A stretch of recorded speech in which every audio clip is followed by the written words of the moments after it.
It is our all-star, all-asshole infield.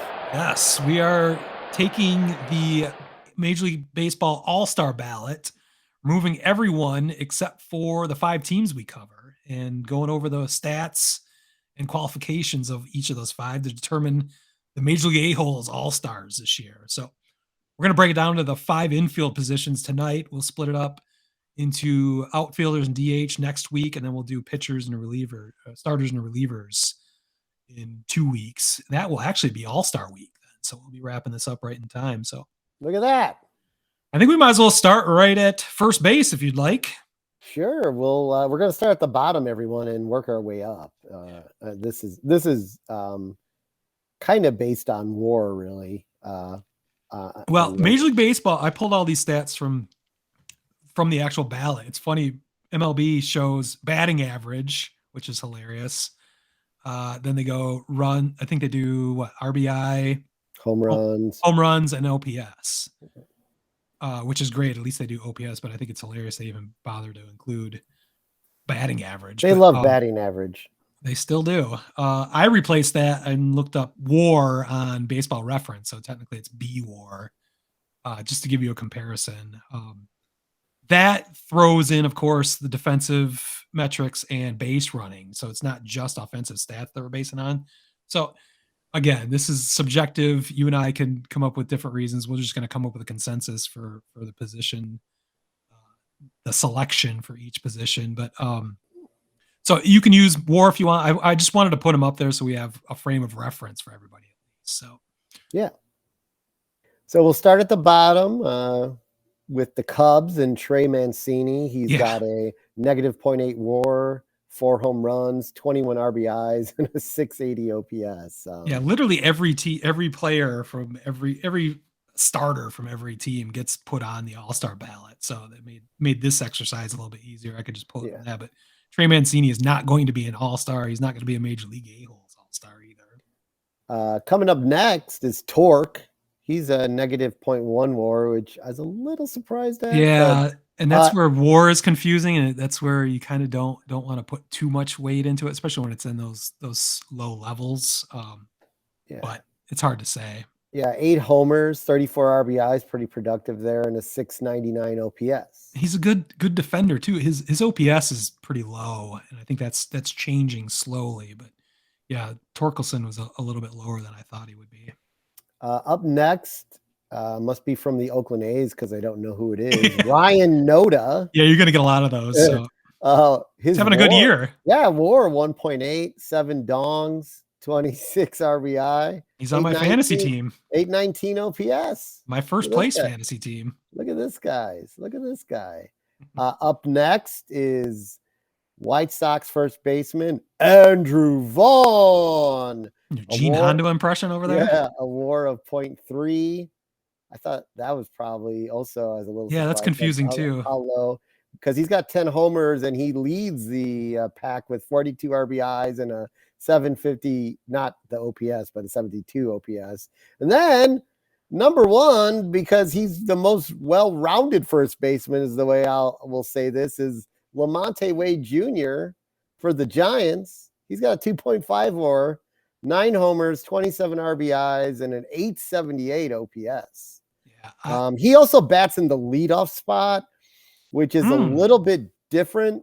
That's odd for a first baseman. You don't see that. Yeah. Yeah, he was an outfielder. Okay. And then they moved him to first base after Brandon Belt left. So he's not a traditional first baseman. So yeah. Now, the order you just read, I just put together and sent that over to you. Those are kind of my rankings. So if you want to, if you want to change that, right now I've got LaMonte Wade Jr. as our late night LaMonte Wade Jr. Yes, as our there you go. First base selection for Major League A-holes All-Stars. But I don't know if you wanted to make an argument for Andrew Vaughn. Yeah, I mean, 42 RBI is impressive, but that's kind of a misleading stat at times. But usually, when it's a lot more than somebody else, then it's remarkable. But I don't know how you want to. Well, I think so. Parse that. I mean, I think we probably end up sticking with LaMonte Wade Jr., but when I think about first baseman, I think their job is normally, but this is an anomaly because LaMonte Wade Jr. bats in the leadoff spot. But normally the first baseman's job is to drive in runs and hit home runs. And that's why, like, when you look at Torkelson's numbers, despite his WAR and his lower OPS, and Vaughn's numbers, you think, well, that's the first baseman because that's a traditional first baseman. So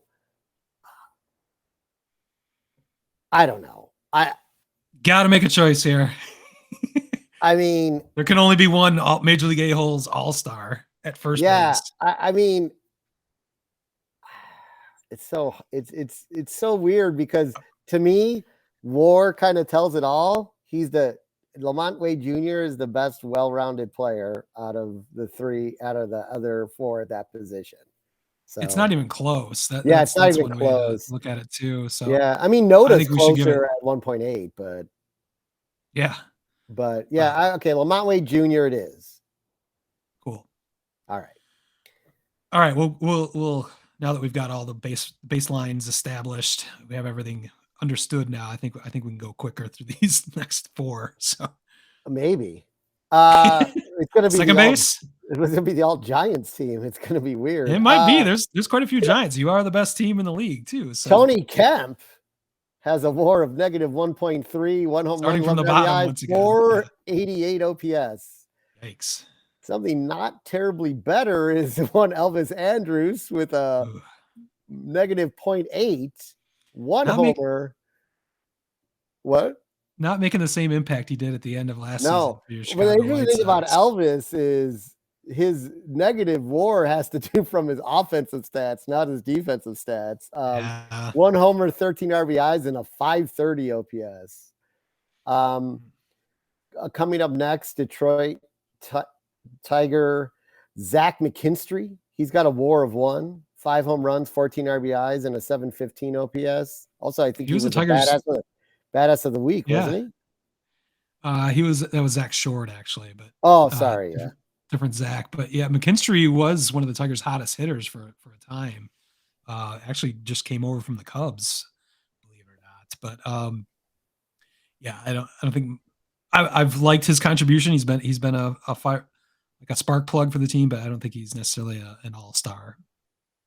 Up next, my favorite name in baseball, Nico Hoerner.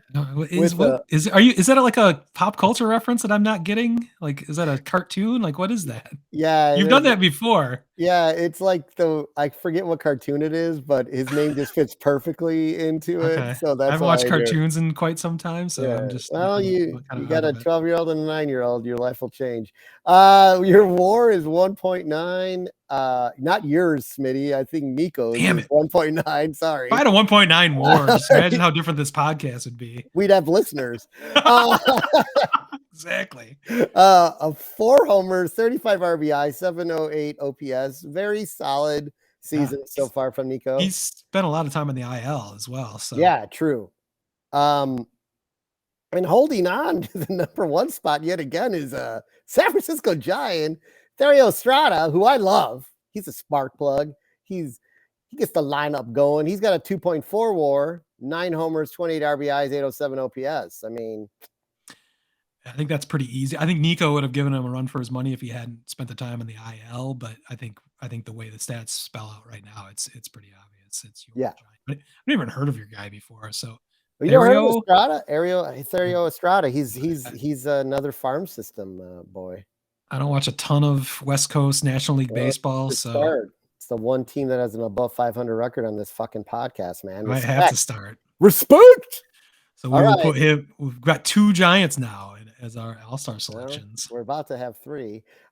Moving over to third base, Smitty's vote for AL MVP, Yohan Moncada. I forgot about that. Yeah. That's another L right there. Jesus Christ. He can't stay on the field either. His WAR is flat. It's a 0. He's not winning any games. He's not losing any games for you. Not bad. Yeah. A whopping 3 homers and 13 RBIs with a 649 OPS. How the mighty have fallen. MVP. MVP. Yo. Put the kiboshes on him. I don't know what's going on here. I think you jinxed him. I think I did. Coming up, not too far behind him, Nick Maton. Is it Maton or Maton? Maton. Yeah, I was confused about that. All of Detroit's been confused on how to pronounce that name for quite some time. Maton. Yeah. WAR of -0.9. Yeah. 6 homers, 23 ribby, and 570 OPS. Yeah, he puts up homers in spurts, and then you don't hear from him for quite some time. So he's been a frustrating addition. Up next, Jace Peterson, WAR of 0.4. Man, we have a lot of bad fucking third basemen. 5 homers, 20 RBIs, and a 639 OPS. There's another position, folks, that you should be looking for decent power numbers. Yeah, I think that's what's kind of fun about this exercise. Not only are we figuring out who the best players are in the 5 teams we cover, but it kind of exposes where the weaknesses are coming from. Yeah, why we're floundering. So yeah, third base is a black hole for everybody but your Giants, it appears. Up next, Patrick Wisdom with a WAR of also 0. 14 homers. There's some good power numbers. Yeah, that's some serious power. 28 ribby. So a lot of solo shots there. Yeah. 752 OPS. That's amazing to be 752 with 14 homers. And then the 28 RBI is kind of hard to believe. But yeah. That's painful fantasy play right there, too. That is. Like, oh, I've got great power numbers. And you look at his RBIs, it's like, what the fuck? Yeah. And then leading the pack, San Francisco Giants third baseman J.D. Davis with a 1.4 WAR, 10 homers, 40 RBIs, and an 857 OPS. That is what you call a slam dunk. That was probably the easiest one. I forget what the other. Yeah, that's definitely the easiest one so far. I was shocked. I was shocked and frustrated to notice when I was putting these together that we would be putting 3 San Francisco Giants on the board already. Yeah.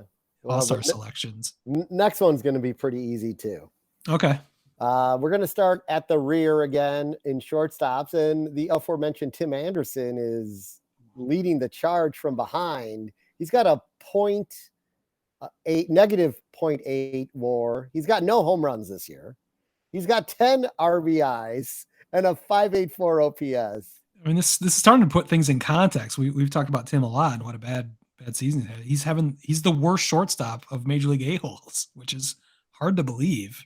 Yeah, I would have thought if you had asked me like to make a guess at who the top 3 shortstops would be on this list, it would be Swanson. This is in no particular order, but Swanson, Anderson, Baez would be the 3 guys we were talking about. For sure, that's not the case. Next up is it Aldimas? You're going to do better than I will. So it's just Aldimas Diaz. We'll say first initial A. Diaz. Diaz. A Diaz. WAR -1, 2 homers, 11 RBIs, and a 555 OPS coming up 5. All right. The aging Brandon Crawford, -0.2 WAR. I don't think his pitching performance was accounted for this. 4 home runs, 20 RBIs, and a 679 OPS. I forgot about that. Yes. Coming up next, the aforementioned a few seconds ago, actually, Javier Baez, a WAR of 0.7, 5 homers, 35 RBIs, 620 OPS. And by the way, Baez is only 0.2 WAR behind both Trey Turner and Carlos Correa. There you go. So put things in perspective there. All your 2 main teams have done the right signings then, because easy. This is another slam dunk, a grand slam, whatever, a strike, a perfect inning, an immaculate Yellowhammer. Yes. Dansby Swanson, a WAR of, it's probably going to be 3 after tonight. Is that 2.9? Yeah. Awesome. 7 homers, 31 RBI, 755 OPS. Dansby Swanson, you are Major League A-hole all-star. All right. So we just have catchers left at this point. We finally got somebody besides the Giants on the roster. Yeah, and we will again, because on the ballot is a non-MLB roster candidate of Joey Bart. I put him there because Major League Baseball has him there. So yeah, you can vote for him on the real ballot if you want to. But when do they call him back up if he makes it? I don't think he's going to make it though. But yeah, I don't think that's going to work out for him. But We got a negative 0.2 WAR. We got no homers, 4 RBIs, and a 581 OPS. I'm kind of surprised he's this low, but Sox killer Eric Haas, negative 0.5, 3 homers, 17 RBIs, 573 OPS. Yasmani Grandal, renaissance year. He's got a 0.1 WAR. He's not cost anyone games, but that's probably defensively is why his WAR is so low. 5 homers, 18 RBIs, and a 713 OPS. Shea Langoliers. Yes. His WAR is negative 0.3. He's got 8 homers, 29 RBIs, and a 644 OPS. I mean, these catcher candidates, it's like the lesser of all the evils. Yes. And leading the pack somehow is Yan Gomes.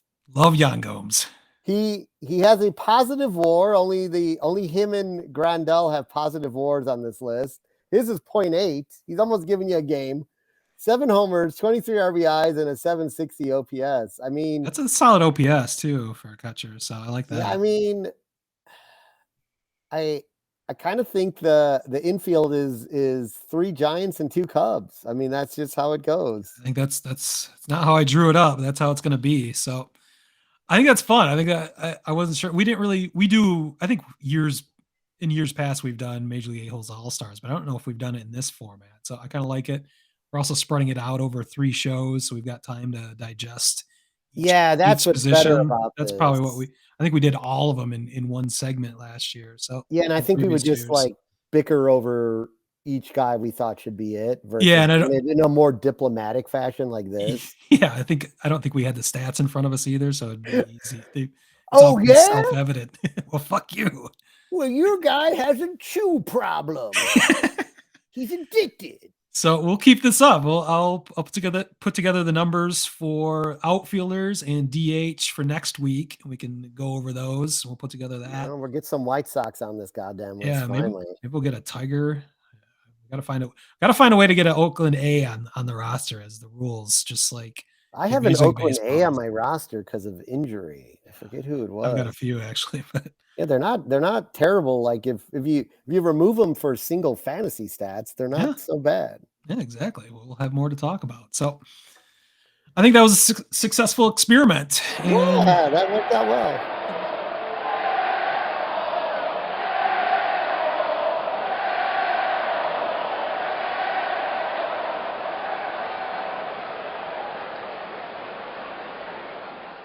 Word Hole Media.